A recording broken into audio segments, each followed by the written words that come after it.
네, 오늘 말씀을 구원함에 이르는 믿음을 가진 자라고 말씀을 정했습니다. 이 제목은 이렇게 해야 구원을 받는다는 의미가 아니라 구원함에 이르는 믿음을 가진 사람들의 삶의 태도와 우리 삶의 방식에 대해서 말씀하는 거예요.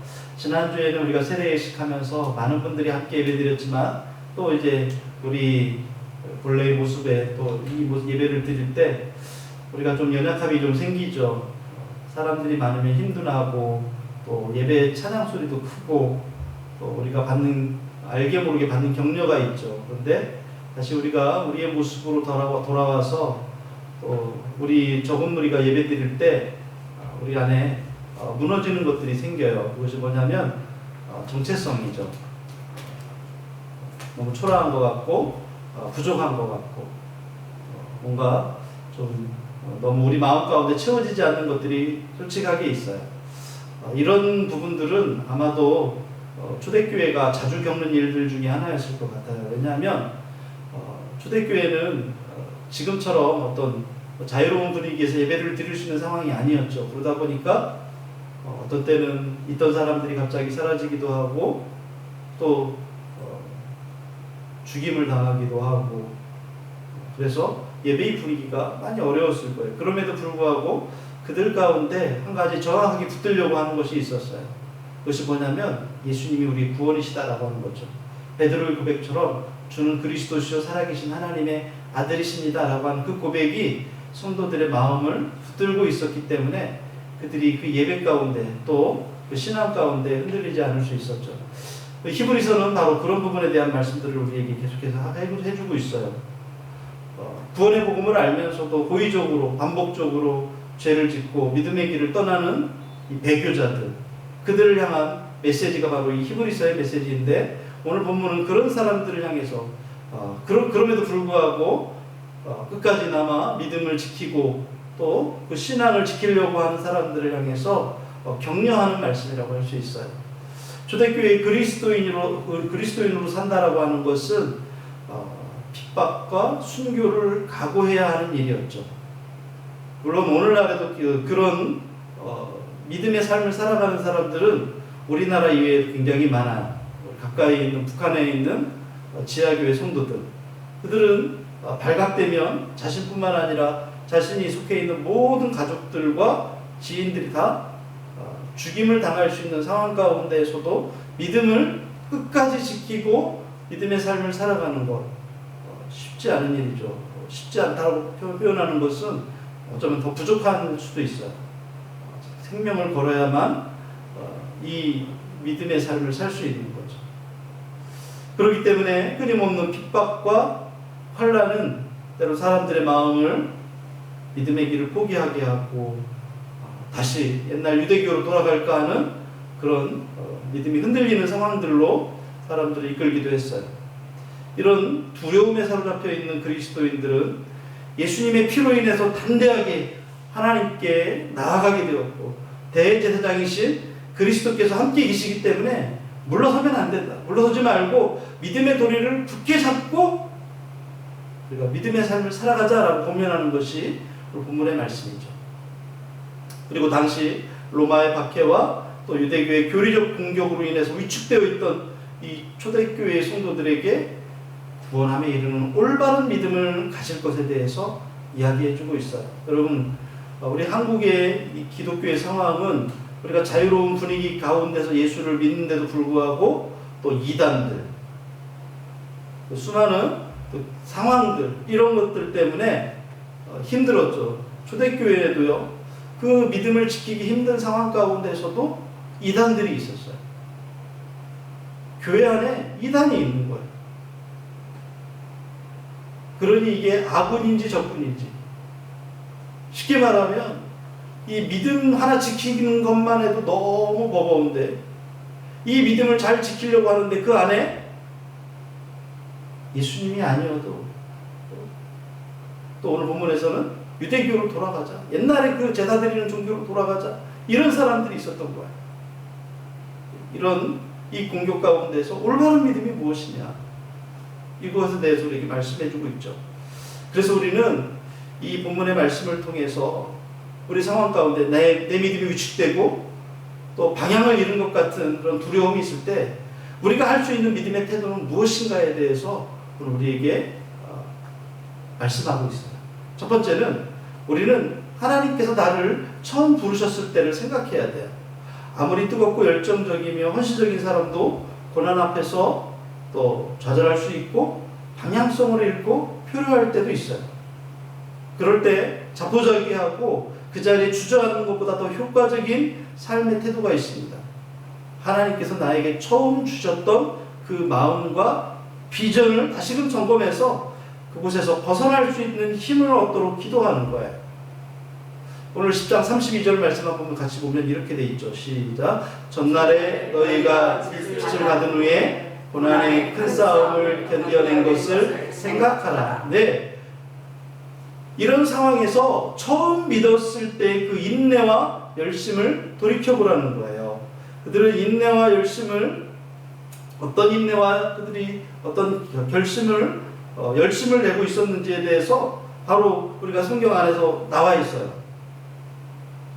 그들이 정말 믿음의 아름다운 그런 행위를 갖고 있는 그런 믿음의 소유자였어요. 그런데 이 말씀은 AD 49년에 그 블라우디오 황제 때 있었던 역사적인 상황을 배경으로 하고 있어요. 그들이 비록 순교하기까지 이른 것은 아니었지만 그들이 믿음을 가졌다는 이유로 인해서 구경거리가 되고 재산을 뺏기고 고난을 당하고 취직도 안 되고 그리고 장사도 할 수 없고 그리고 가지고 있던 모든 것들을 다 빼앗겨야 되는, 자신뿐만 아니라 함께 고난당하고 있는 그 사람들을 기쁨으로 돌보는 선한 양심을 가지고 있었다는 거예요. 이게 믿음의 사람들의 모습이었다는 거예요. 나 먹고 살기도 힘들고 지금 내 앞가림하기도 힘들었는데도 불구하고 나와 동일한 처지에 있는 그 믿음의 사람들을 돌보는 거예요. 그런데 정작 불행한 것은 이런 뜨거운 열심과 사랑을 지녔던 이들이 어느새 이 모든 열심과 사랑을 다 잃어버렸어요. 이제는 언제 외부의 유혹과 그 핍박의 입술에 넘어질지 모르는 위태로운 상황에 빠져 있는 거예요. 처음 그 뜨겁던 사랑과 열심을 사라져버리고 이제 차갑게 식어버린, 메말라버린 그런 마음의 소유자가 되어버린 거죠. 그래서 그들에게 처음에 그 믿음과 사랑을 되돌아보면서 이것을 회복하라 라고 촉구하는 거예요. 이런 모습은 오늘 히브리서에 나오는 성도들 모습뿐만 아니라 이 땅에 있는 대부분의 사람들의 모습이 바로 이런 모습으로 살아가고 있죠. 처음에 그 열정이 식어지고 언제부터인지 모르지만 타성해져서 살아가는 그 신앙의 모습, 이런 모습을 우리가 보게 돼요. 여러분, 마치 연인들이 처음에는 영원히 변치 않을 사랑을 할 것만 같았지만 시간이 지나면서 어느새 사랑이 싸늘하게 식어져 버리고 이제는 처음보다 못한 그런 관계가 되어서 나중에는 헤어져 버리는 그런 경우가 있지 않습니까? 수많은 사람들이 자신의 열정과 비전을 잃어버린 채 방향도 없고 목표도 없이 세상의 흐름에 떠밀려 다니는 그 바다의 부표처럼 그렇게 살아가요. 과거 이스라엘 백성의 모습도 이와 다르지 않았어요. 하나님의 택한 백성인 그들도 이 신앙의 영역에 있어서 쉽게 변질되는 모습을 보게 돼요. 왜 이렇게 쉽게 변질될까요? 왜 쉽게 변질될까요? 여러분, 순수한 것은요, 잘 변질될 수 있어요. 음식도 그렇잖아요. 음식도 이 뜨거운 여름에 이 순수한 것들은 더 빨리 변해요. 우리의 신앙이 순수할 수 있도록 이런 빨리 변해버릴 수 있다고 하는 위험에 우리가 처해 있어요. 이 출애굽기 백성들을 생각해 보실까요? 그들이 출애굽했을 때는요, 얼마나 기뻤는지 몰라요. 하나님께서 장자의 재앙을 통해서 애굽의 모든 먼저 태어난 장자, 짐승 할 것 없이 모든 먼저 태어난 것들을 다 하나님께서 멸하실 때 이스라엘 백성들은 어린 양의 피를 문설주와 좌우 임박의 발림으로 인해서 그들이 구원받았죠.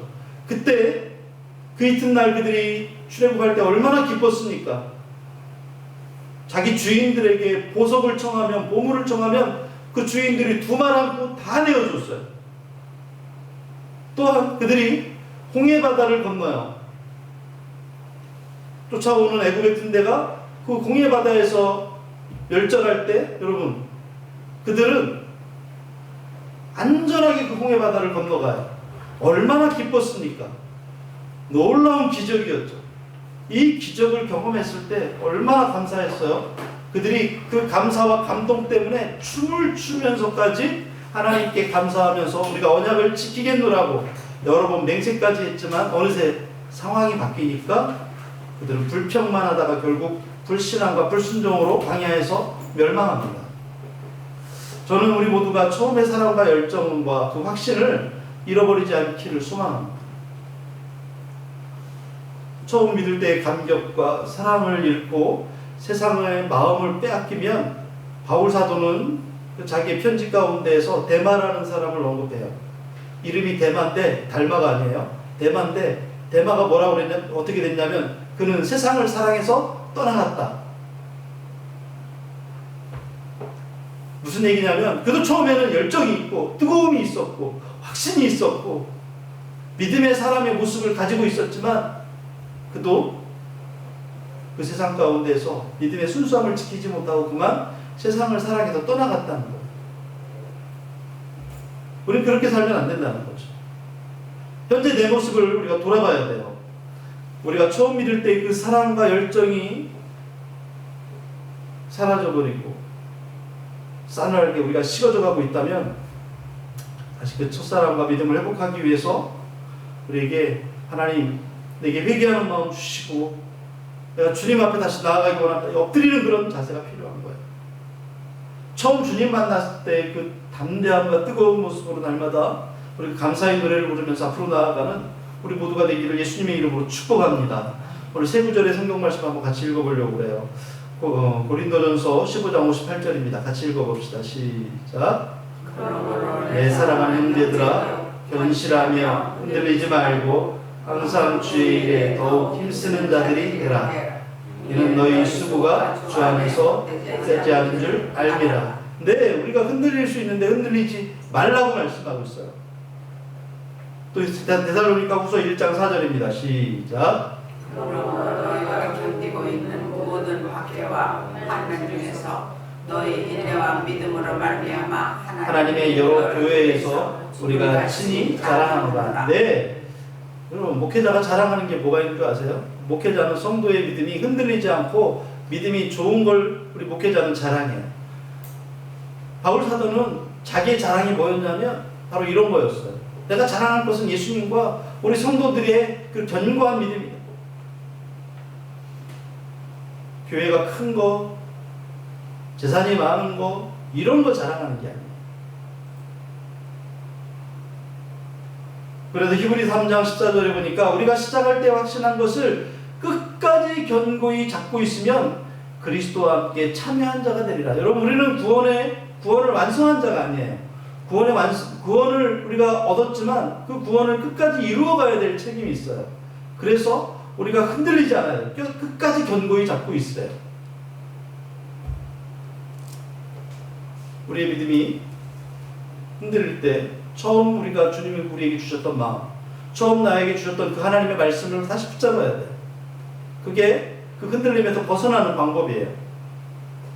두 번째는 믿음으로 산다는 것은 인내하며 산다는 것을 말씀하고 있어요.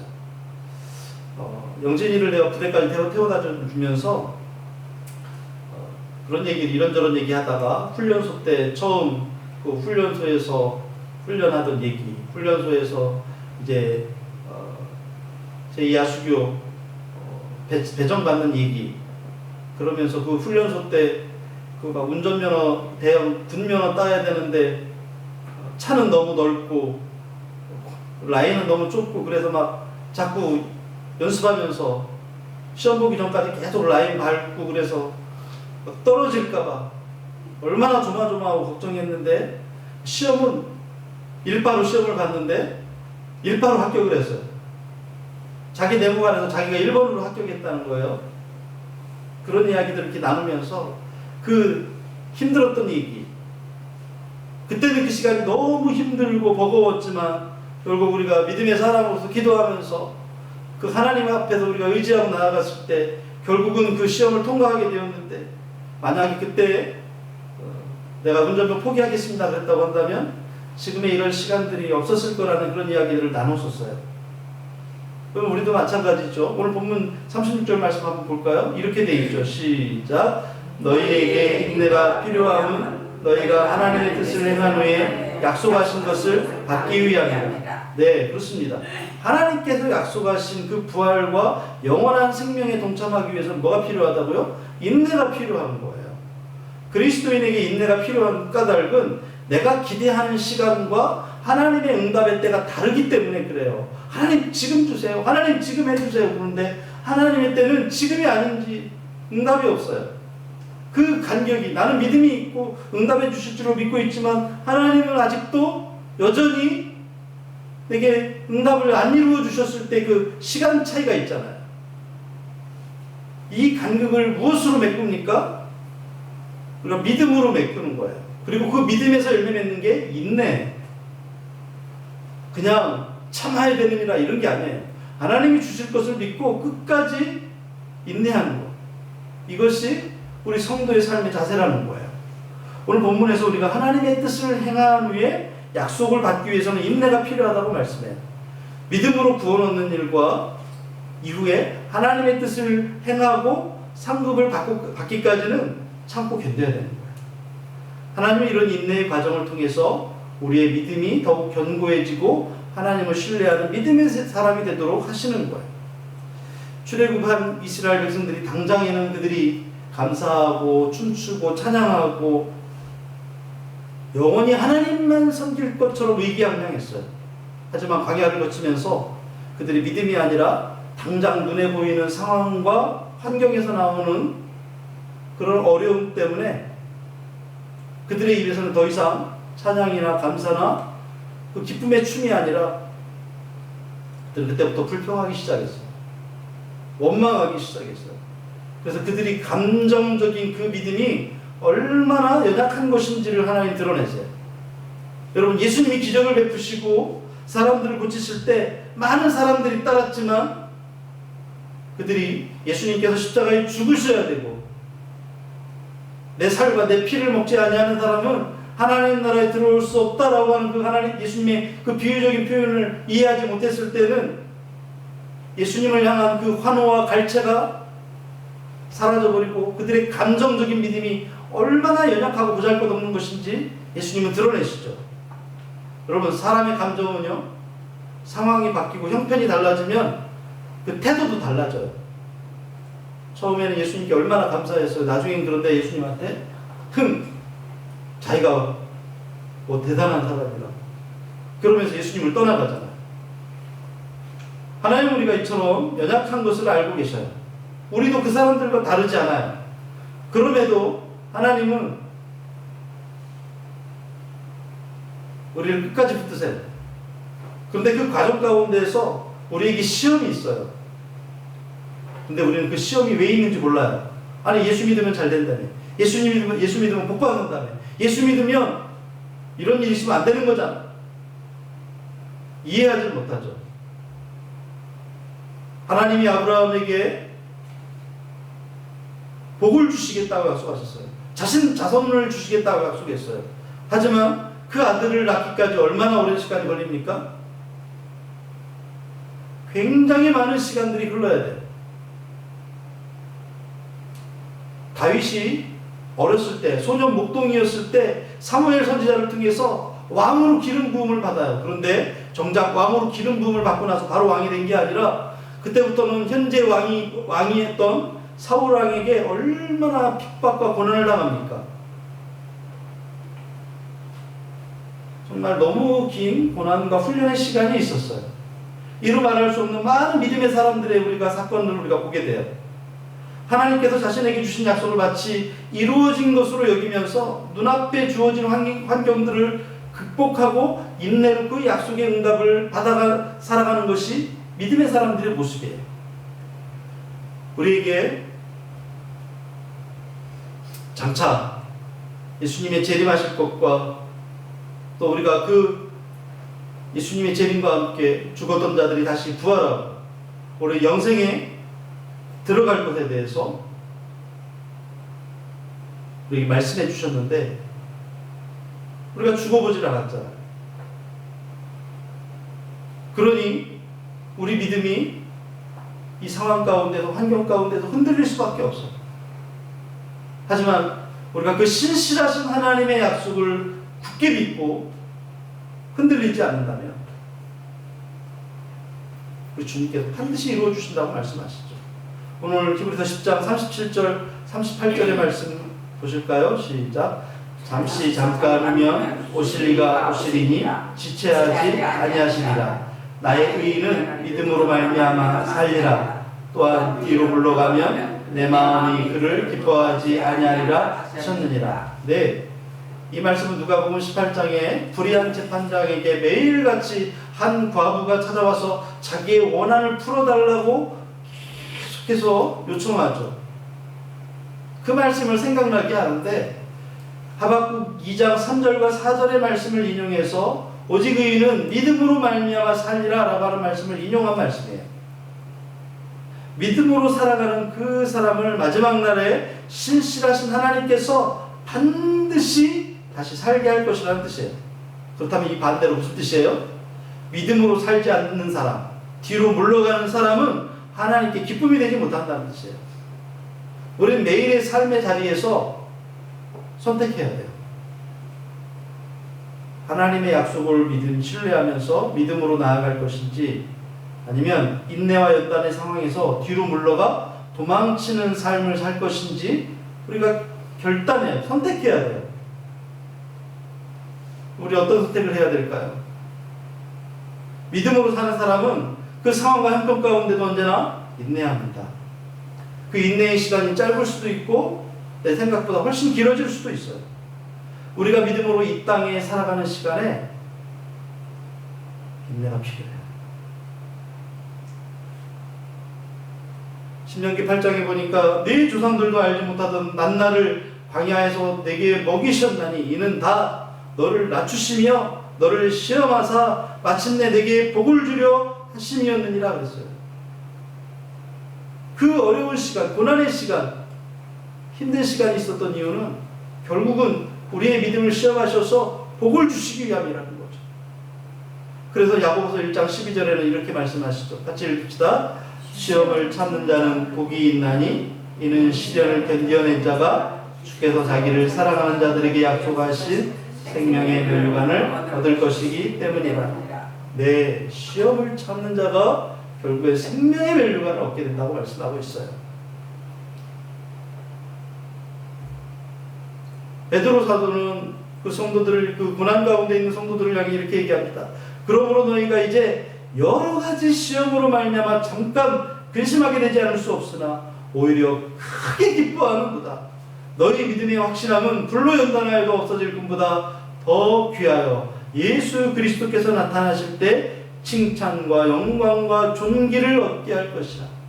네, 우리가 지금 고난이 있고 연단이 있지만 우리가 이 땅에 살면서 어떻게 살아야 돼요? 기뻐하면서 살으라는 거예요. 그 이유가 뭐냐면 칭찬과 영광과 존귀를 우리가 받게 될 것이기 때문이죠. 우리가 이게 믿음의 삶의 태도인 거예요.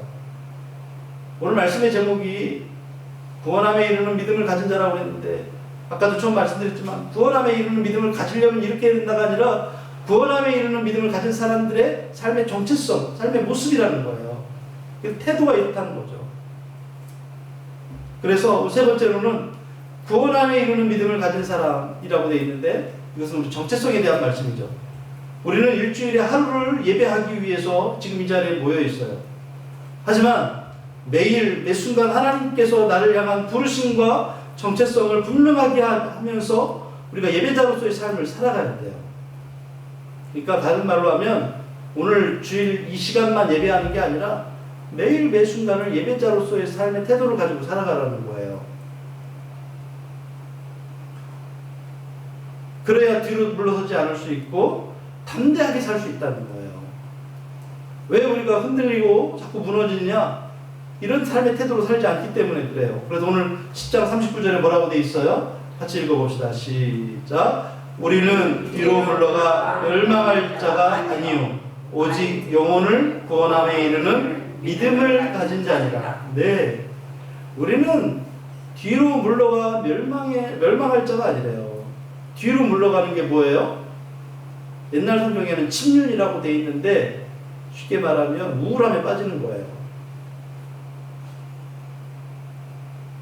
난 못해. 내가 가지고 있는 믿음 때문에, 내가 가지고 있는 그 신앙생활 때문에, 내가 가지고 있는 이것 때문에, 내가 이 하나님 주신 이 믿음 때문에 내가 오히려 사람들 사이에서 왕따당하고 또 내가 가지고 있는 것을 빼앗기고 그리고 취직도 안 되고 그리고 그 땅을 벗어날 수밖에 없는 그런 상황 속에 있을 때 얼마나 힘들었겠어요. 제가 이것이 지금 이 상황이 AD 49년에 글라우디오 황제 때 로마에서 있었던 역사적인 상황을 배경으로 한다고 되어 있는데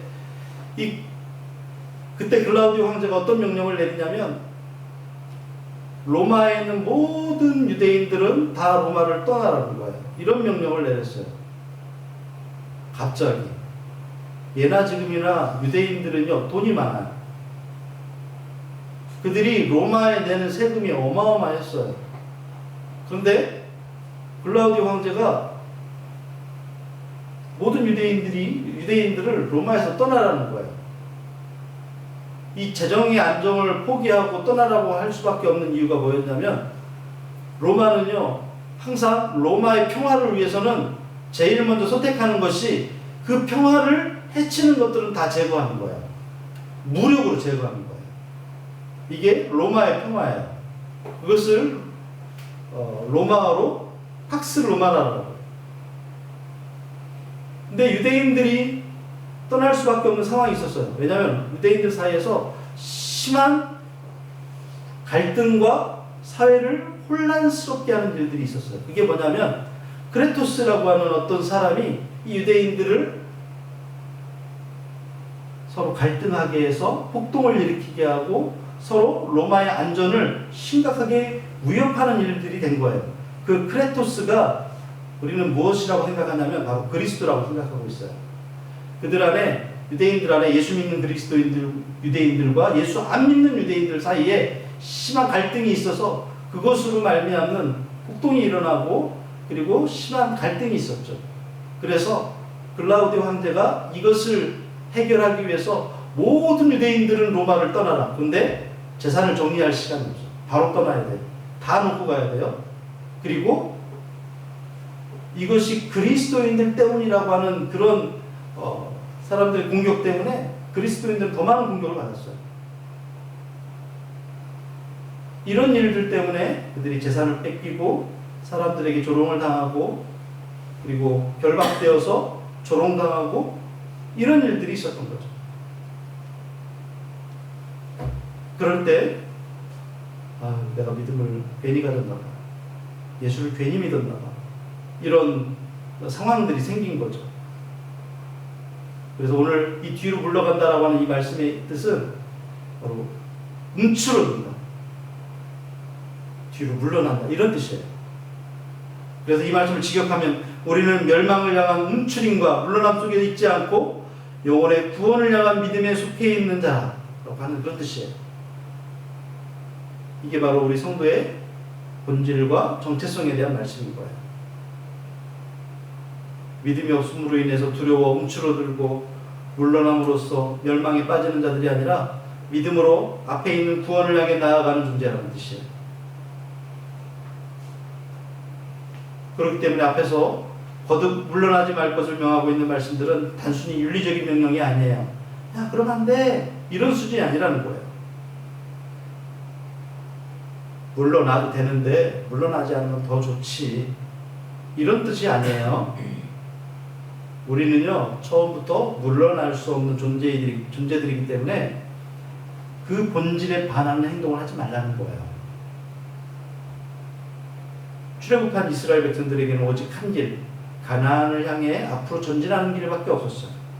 왜냐하면 하나님이 약속하신 젖과 꿀이 흐르는 그 가나안 땅은 앞에도 있고 뒤에도 있고 옆에도 있고 그런 게 아니었어요.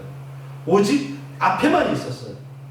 그래서 뒤로 물러나 애굽으로 돌아가는 것은 바로 옛날에 종살이하던 그 땅으로 돌아간다라고 하는 그런 의미예요. 즉 하나님에 대한 불신앙의 표현인 거예요. 그들이 가데스 바나에서 우리는 메뚜기 같고 그들은 너무 거인이고 그들의 성벽은 초롱성이고 우리는 가면 다 죽을 거야. 우리 돌아가자. 그 의미는 물러난다는 거예요.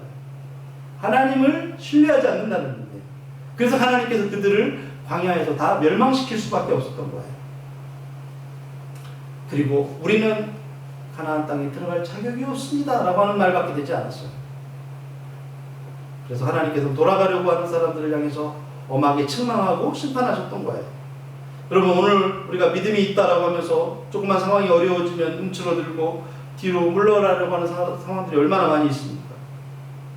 더 답답하고 안타까운 것은 그걸 아주 이상하게 생각하지도 않고 부끄럽게 생각하지도 않는다는 거예요. 믿는다고 하면서 뒤로 물러나는 것은 우리의 부르심에도 맞지 않고 정체성에도 맞지 않는 거예요. 거룩한 것을 개에게 주지 말고 진주를 돼지에게 던지지 말라라고 하는 말씀이 있어요. 왜 그랬을까요? 그 값어치를 모르기 때문에 그래요. 게다가 돼지는 아무리 씻겨줘도 그 더러운 것에 다시 몸을 뒹굴어서 더럽히는 성질이 있기 때문에 그래요. 이게 뭐냐면 수치스러운 거예요. 스스로 천국에 들어갈 자격이 없음을 증거하는 거죠. 더구나 뒤로 물러나는 것은 결코 천국에 도달할 수도 없어요. 왜냐하면 천국은 앞에 있기 때문에 그래요. 우리가 믿음으로 이 땅을 살아갈 때 수많은 도전과 상황 가운데 우리가 직면하게 돼요. 예수 믿는 것 때문에 불이익을 당할 수 있다는 거예요. 근데 우리는 그것을 맞닥뜨려야 돼요. 그때마다 움츠러들거나 물러서지 않고 믿음으로 하나님 앞에 엎드리며 나아가는 거죠. 예수님께서도 분명히 말씀하셨어요. 누가복음 9장 62절에 보니까 예수님 그렇게 말씀하세요. 예수께서 이르시되 손에 쟁기를 잡고 뒤를 돌아보는 자는 하나님 나라에 합당하지 아니하리라 하시니라. 네, 맞는 말씀이잖아요. 예수님도 이렇게 말씀하셨어요. 뒤를 돌아보는 거. 왜요? 앞으로 나아갈 수 없기 때문에 그래요. 빌립보 3장 13절과 14절 말씀 같이 읽습니다. 시작. 형제들아, 나는 아직 내가 잡은 줄로 여기지 아니하고 오직 한 일, 즉 뒤에 있는 것은 잊어버리고 앞에 있는 것을 잡으려고 표대를 향하여 그리스도 예수 안에서 하나님이 위에서 부르신 부름의 상을 위하여 달려가노라. 네, 제가 꽤 젊은 나이에 담임 목회를 시작했어요. 그때는 30대 중반에 담임 목회를 시작할 때 교회 안에 나이 많이 드신 어르신들도 있었고 아주 젊은 청년들도 있었어요. 제가 나이 많은 어른들한테는 계속 그렇게 얘기했어요. 어떤 얘기를 했냐면 노년에 예수 믿었기 때문에 남들보다 예수 믿는 시간이 짧다. 그러면 어떻게 믿어야 되느냐? 장학생처럼 우등생처럼 믿어야 된다. 네, 열심히 믿으라는 거죠. 열심히 신앙생활 하는 거예요. 네, 그런 젊은 분들은 어떻게 해야 돼요? 과감하게 앞으로 나아가야 돼요. 저는 우리 젊은 분들에게 이렇게 얘기하고 싶어요. 우리의 꿈이 뭐예요? 비전이 뭐예요? 이상하게 생각하지 마세요. 결혼하는 게 비전이 아니에요. 직장에 잘 취직해서 좋은 직장에서 좋은 집을 사고 좋은 차를 사고 돈을 많이 버는 게 비전이 아니에요. 그건 비전이 아니에요. 살아가면서 그건 다 누리게 돼 있어요. 그건 비전이 아니에요. 나는 결혼하는 게 비전이다. 나는 대학 들어가는 게 비전이다. 나는 직장에 취직하는 게 비전이다. 이런 거 비전이 아니에요. 그건 하나님이 예비해 주시고 다 누릴 수 있게 해주시는 거예요. 비전은요, 나에게서 나오지 않고 하나님에게서 나오는 거예요. 다시 말하면 비전은 믿음으로부터 나오게 돼 있어요. 우리가 나이 들면 들수록 정말 우등생처럼 열심히 신앙생활하는 것 당연한 거죠. 젊은 사람들은요, 우리의 믿음을 통해서 하나님이 주시는 비전을 붙잡고 나아갈 수 있도록 하나님 앞에 나아가는 거예요. 바울 사도는 자기 자신이 죽기 직전까지 오늘 읽었던 이 말씀을 가지고 나눠요. 내가 부름의 상에 있는데 앞에 있는 것을 잡으려고 그 표대를 향해서 나간다고 말씀하고 있어요. 베드로후서 2장 20절입니다. 같이 읽읍시다. 만일 그들이 우리 주 대신 구주 예수 그리스도를 알므로 세상의 더러움을 피한 후에 다시 그 중에 얽매이고 지면 그 나중 형편이 처음보다 더 심하리. 네, 돼지를 깨끗하게 씻겼어요. 근데 돼지가 좀 있다가 막 똥을 싸더니 그 위에 막 몸을 뒹굴어요. 우리가 예수님으로 말미암아 거룩함을 얻게 되었는데 믿음의 삶을 살지 않으면 다시 그와 같이 반복된다는 거예요. 말씀 정리하겠습니다. 오늘 우리가 같이 읽은 성경에 나와 있는데 복음을 알고서도 그 복음을 저버려요. 왜 저버렸죠? 예수 믿는다고 손해보기 때문에, 예수 믿는다고 많은 공격받기 때문에. 근데 이런 예수님을 저버리고 다시 세상으로 돌아가는, 다시 유대교로 돌아가는, 다시 불신앙의 삶을 살아가는 사람들이 받을 심판이 얼마나 두려운지를 우리에게 지금 말씀하려고 하는 거예요. 뒤로 물러나서 세상으로 돌아가려는 나약한 생각을 버리고 말씀과 기도로서 우리의 진리이신 예수 그리스도를 믿는 믿음을 지켜나가는 것, 이걸 오늘 우리에게 말씀하시고 있어요. 동시에 우리가 천국 백성답게 하늘에 소망을 두면서 세상 풍조가 어떠하든지 담대한 믿음으로 천국을 향해서 믿음으로 나아가는, 그래서 큰 상급 받게 되는 저와 여러분 되시기를 예수님의 이름으로 축복합니다. 오늘 우리가 내 마음의 주를 향한 사랑이 찬양을 부르면서 우리 한번 같이 기도하려고 해요. 십자가의 길, 순교자의 삶은 바로 이러한 삶이라고 찬양으로 고백하고 있는데, 우리가 믿음 처음 가졌던 때 그 믿음의 삶에 부합한 찬양인 것 같아요. 우리가 이 찬양 부르고, 주님, 내 믿음을 다시 회복하기 원합니다. 다시 내가 열정 있는 믿음의 삶을 살기 원한다고 같이 함께 찬양하고 기도합시다.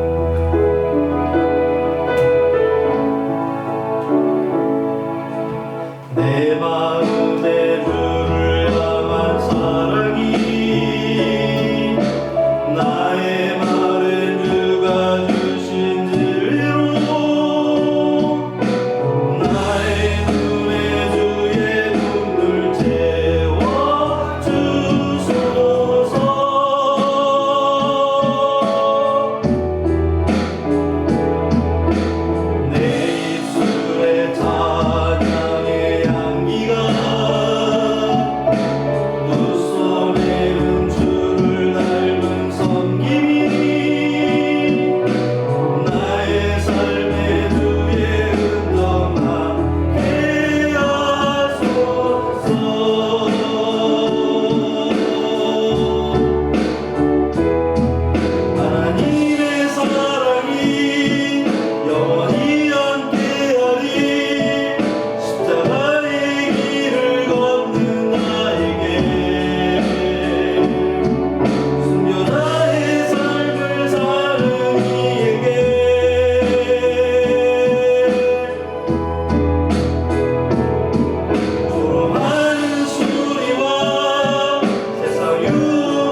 하나님 본인의 믿음의 삶을 살아갈 수 있도록 힘주시고 은혜 베풀어 주시옵소서. 아버지 도와주시기를 원합니다. 역사하여 주시옵소서.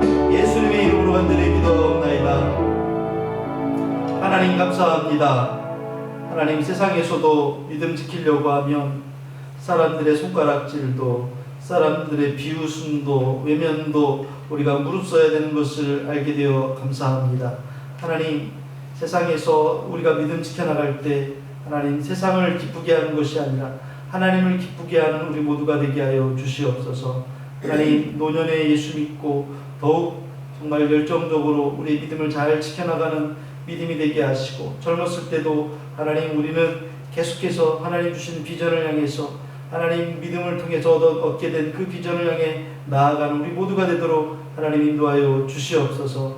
예수님의 이름으로 감사하며 축복하며 기도하옵나이다. 아멘.